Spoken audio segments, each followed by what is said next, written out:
किसी के पास वो वाला मैसेज है क्या जिसे 11 लोगों को भेजने से धूप कम हो और 21 लोगों को भेजने से टंकी का पानी ठंडा हो जाए और 101 लोगों को भेजने से बारिश आ जाए और जो भी इस मैसेज को अनदेखा करे उसका पंखा, कूलर, एसी खराब हो जाए। होटल में खाना खाने के बाद अगर दोस्त मोबाइल में बिजी हो जाए तो समझ जाइए कि बिल आपको भरना है। ये बड़ी अच्छी बात कही। टीचर बोला कि होमवर्क क्यों नहीं किया, तो स्टूडेंट बोला सर लाइट नहीं थी। टीचर बोला तो मोमबत्ती जला लेते, तो स्टूडेंट बोला सर माचिस नहीं थी।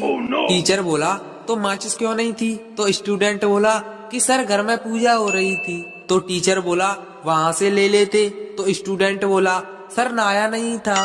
तो टीचर बोला अबे तो नहाया क्यों नहीं था, तो स्टूडेंट बोला सर पानी ही नहीं था। टीचर बोला तो पानी क्यों नहीं था, तो स्टूडेंट बोला सर मोटर ही नहीं चल रही थी। टीचर बोला अबे तो ये बता कि मोटर क्यों नहीं चल रही थी। स्टूडेंट बोला अबे उल्लू के पट्टे, पहले बताया तो था कि लाइट नहीं है।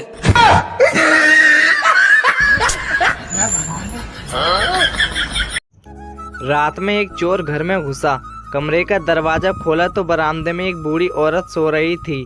झटपट से उसकी आंख खुल गई। चोर ने घबरा कर देखा तो वह लेटे लेटे बोली, बेटा तुम देखने से किसी अच्छे घर के लगते हो।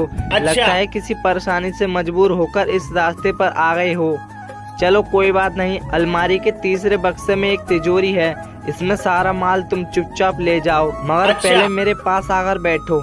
मैंने अभी अभी एक ख्वाब देखा, बहस सुनकर जरा मुझे इसका मतलब तो बता दो। चोर उस बूढ़ी औरत की रहमदिली से बड़ा अभिभूत हुआ और चुपचाप उसके पास जाकर बैठ गया। बुढ़िया ने अपना सपना सुनाना शुरू किया। बेटा मैंने देखा कि मैं एक रेगिस्तान में खो गई हूँ। ऐसे में एक चीज मेरे पास आ गई और उसने 3 बार जोर जोर से बोला, पंकज पंकज पंकज। बस फिर ख्वाब खत्म हो गया और मेरी आँख खुल गई। जरा बताओ तो इसका क्या मतलब हुआ।